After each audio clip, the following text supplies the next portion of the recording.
भारत के विरुद्ध पाकिस्तान का नापाक प्लान, पाकिस्तानी सीनेट का 2016 का पॉलिसी डॉक्यूमेंट, जिसमें था भारत के खिलाफ खतरनाक साजिश का मास्टर प्लान। इसका नाम था policy guidelines in view of the latest situation developing between India and Pakistan. Pakistan का 22 सूत्रीय एजेंडा था भारत की फॉल्ट लाइंस पर वार करना, मसलन जाति धर्म के आधार पर भारत में दंगे भड़काना, दलितों मुस्लिमों में हिंदुत्व आरएसएस का डर फैलाना, मोदी विरोधी इंडियन मीडिया में सपोर्ट सिस्टम खड़ा करना, अंतर्राष्ट्रीय स्तर पर कश्मीर को लेकर प्रोपेगेंडा चलाना, साथ ही एनजीओ मानवाधिकार संगठनों के जरिए एंटी हिंदुत्व अभियान चलाना, कुल मिलाकर भारत को अस्थिर कर उसे तोड़ने की कोशिश करना। पाकिस्तान के उस समय के defence minister Khawaja Muhammad Asif, defence secretary, PM के एडवाइजर सरताज अजीज के अलावा 13 सीनेटर की कमेटी ने इसे मिलकर बनाया था। और सबसे बड़ा सच यही है कि पॉलिसी डॉक्यूमेंट तैयार होने के बाद से लेकर अब तक भारत के अंदर जितने बड़े घटनाक्रम प्रत्यक्ष हुए, उनकी भविष्यवाणी इसी रिपोर्ट में हो गई थी। भले ही उन घटनाक्रमों में पाकिस्तान सीधे शामिल था या नहीं, मगर भारत में ठीक वैसा ही हुआ जैसा पाकिस्तानी रिपोर्ट में लिखा गया था। मसलन सबसे ताजा घटनाक्रम कुलभूषण जाधव का है, जिसका जिक्र तक इस रिपोर्ट के पॉइंट नंबर 5 में है। इंटरनेशनल कोर्ट ऑफ जस्टिस में वैसा ही चल रहा है जैसा रिपोर्ट कहती है। आईसीजे में जब पाकिस्तान ने अपना पक्ष रखा तो भारत के द क्विंट, इंडियन एक्सप्रेस और फ्रंटलाइन में छपी रिपोर्टों को पेश किया। 3 भारतीय पत्रकारों की रिपोर्टों को भी वहां दिया गया। ये नाम है करण थापर, चंदन नंदी और प्रवीण स्वामी। पाकिस्तानी रिपोर्ट के पॉइंट नंबर 9 में साफ लिखा है कि भारतीय मीडिया में आउटरीच बढ़ाए और उसी भारतीय मीडिया का इस्तेमाल अंतर्राष्ट्रीय अदालत में पाकिस्तान कर रहा है। कुलभूषण जाधव के मामले में पाकिस्तान बेनकाब हुआ है, मगर जाने ऐसे कितने मामले हैं जहां पाकिस्तान ने अपने मंसूबों के लिए भारतीय मीडिया के एक हिस्से का इस्तेमाल किया, जिसे भारतीय समाज समझ नहीं पाया। साफ है कि पाकिस्तान इसी पॉलिसी डॉक्यूमेंट की राह पर है। रिपोर्ट के पॉइंट नंबर 8 में लिखा है कि मुस्लिम, सिख, ईसाई और दलितों में जो आपसी भेद का भाव है उसे हाईलाइट करें। अब याद करें, हाल में दलितों पर अत्याचार की कई घटनाएं अचानक से मीडिया में उठी। भीमा कोरेगांव बीते 2 साल की ही पैदाइश है।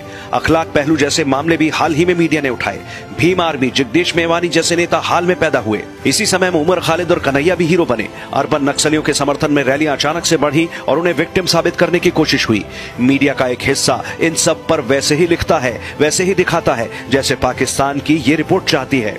तो फिर सवाल ये कि क्या ये सब चेहरे पाकिस्तानी इंटेलिजेंस के मोहरे हैं? 8वें पॉइंट में प्रधानमंत्री नरेंद्र मोदी का नाम है, आरएसएस और हिंदुत्व भी लिखा है। अब इसका सच देखिए।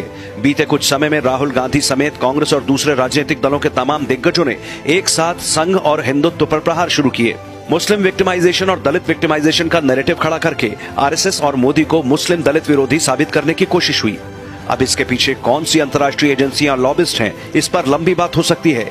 ये सब इसी रिपोर्ट में तो लिखा गया था, जिसे प्रत्यक्ष होते भारत की जनता देख रही है।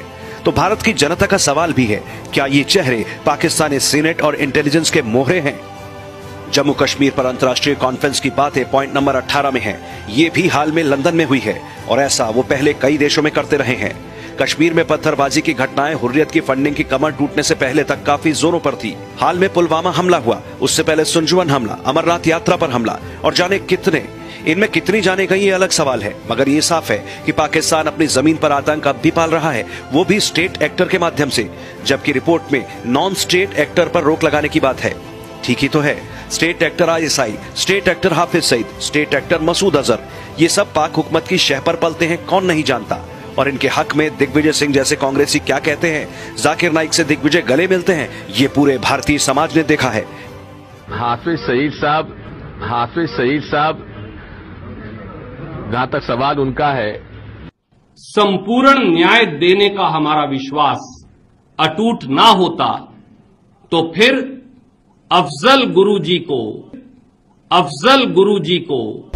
सोनिया गांधी जी को उस हादसे की हमने तस्वीरें दिखाई तो उनके आंसू फूट पड़े और उन्होंने हाथ जोड़कर कहा कि ये तस्वीर मुझे मत दिखाओ। यानी वही होता रहा जो पाकिस्तानी सीनेट की रिपोर्ट कहती रही। तो फिर वही सवाल, क्या ये सब चेहरे पाकिस्तानी सीनेट और इंटेलिजेंस के मोहरे हैं? रिपोर्ट को ध्यान से देखें, ऐसी कई घटनाएं ध्यान में आएंगी जिनका संबंध इसी पॉलिसी डॉक्यूमेंट से दिखेगा। यानी पाकिस्तान के पॉलिसी डॉक्यूमेंट में जो तय हुआ, उसके किरदार हिंदुस्तान में मीडिया, राजनीतिक और अकादमिक क्षेत्र में स्पष्ट रूप से दिखेंगे। यानी ये जो भारत में करते हैं वो पाकिस्तान के पॉलिसी डॉक्यूमेंट में पहले से लिखा है। तो देश के अंदर बैठे गद्दार कौन है, समझना मुश्किल नहीं।